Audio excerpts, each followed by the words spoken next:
咁聽朝咧就8點24分咧就要喺深圳北站呢一度咧就搭高鐵去重慶，所以咧就早一晚嚟視察環境，同埋會住近深圳北站嘅附近，方便出行。今次北上咧就用中國移動出嘅鴨寮街大中華數據連卡咧，諗住穩穩陣陣咁樣上網。嗰個條款咧係寫住，如果你只係需要用漫遊嘅服務咧，插卡後直接撥打103-800者咧就可以啟動到佢漫遊嘅服務噶啦。咁我喺晚上嘅9點54分咧已經去到落馬洲啦，咁就插卡一路就撥打嗰個號碼啦。一直都話連線發生問題或者係錯誤 MMI 碼，見到個時間嘛，而家已經係晚上嘅11點34分，我仍然係冇放棄打呢個號碼嘅，因為已經冇退路。雖然我有張 spare 嘅數據卡，但我買嘅日數咧就 cover 唔到今日嘅。如果我今日開咗嗰張 spare 卡咧，咁我最尾一日嘅旅程咧一樣係冇數據卡用嘅。但係發現冇網上都開到 trip.com 個 app 喎，弊咗個地址咧只係寫咗喺創業花園，都冇寫咩嘢街，咁我點樣去問人呢？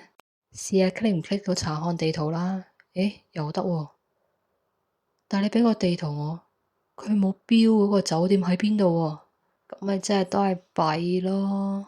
問咗站嗰個，佢話你嗰度落去啦，咁呢個網絡就收到噶啦。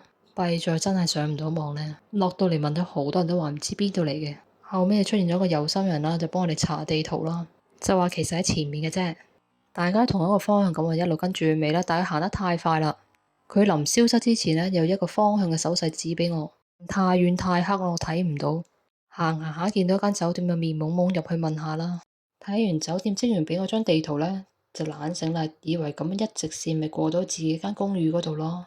正常街道編號咧係由大 number 去細 number 或者細 number 去大 number 啦，理論上順住次序噶嘛。咁我由100幾號啦，咁就走到去50幾號啦。咦，咁見到隔籬有30幾號，再繼續向前行200幾號。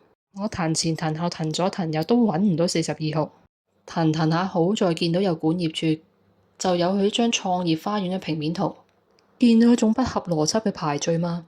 43號喺黑色嗰邊，42號竟然喺紫色嗰度。最後好在係咁巧咧，就撞到呢一間公寓嘅一個職員，咁先至嚟得到呢度。本身諗住想早啲瞓，聽朝趕車咧，先至 book 深圳北啫。真係弄巧反拙，而家已經係凌晨12點21分。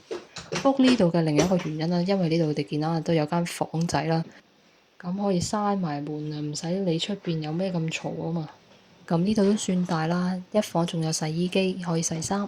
咁當然唔會洗啦，煲啖水飲下先，畢竟都勞動咗成日。